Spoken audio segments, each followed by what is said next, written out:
அன்பார்ந்த முருக பக்தர்கள் வணக்கம். நான் ஜெயமேஸ்கே கோபி.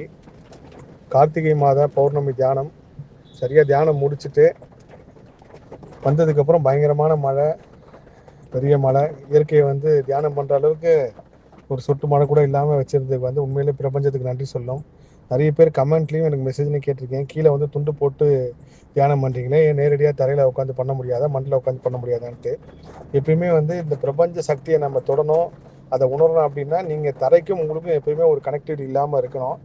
நீங்கள் இந்த துண்டோ இல்லை பாயோ இல்லைன்னா தர்பை புல்லில் செஞ்சுருக்கிற பாயெல்லாம் இப்போ நிறைய விற்கிது. பொதுவாக தியானம் பண்ணுறவங்க அது மூலயமா பண்ணுறப்போ அதோட ஆறா சக்தியை நீங்கள் கண் கூட உணர்வீங்க. இன்னொரு விஷயம் நீங்கள் தியானம் அப்படின்னு எந்த யோகாவாக இருந்தாலும், கிரியா யோகாவாக இருந்தாலும் சரி, தியானமாக இருந்தாலும் சரி, ஒரு விரிப்பு விரித்து அது மேலே நீங்கள் உட்காந்து பண்ணுறப்போ அது உண்டான சக்தியும் அதோட ஆற்றலுமே வேறு. இதை உணர்ந்து பாருங்கள். கோயிலில் இது தேவைப்படுது. ஏன்னா கோவிலில் எல்லாமே உங்களுக்கு ஆக்கர்ஷ சக்தி அதிகமாக இருக்கிறதுனால நீங்கள் கோயிலில் தரையில் உட்காந்து கூட தியானம் பண்ணலாம், தப்பு இல்லை. ஆனால் இந்த மாதிரி அதுவும் எனக்கு சொல்லிக் கொடுத்த குருநாதர் இந்த 3ஆம் விழிப்பு நிலை தியானம் இப்படி தான் பண்ணணும்னு சொல்லி கொடுத்தாரு. அதுதான் காரணம். தைப்பூசத்தோட விரதம் நாளைக்கு வரும். நான் தேதி டைமோடு நான் சொல்கிறேன். எல்லா புகழும் முருகனுக்கே. நன்றி.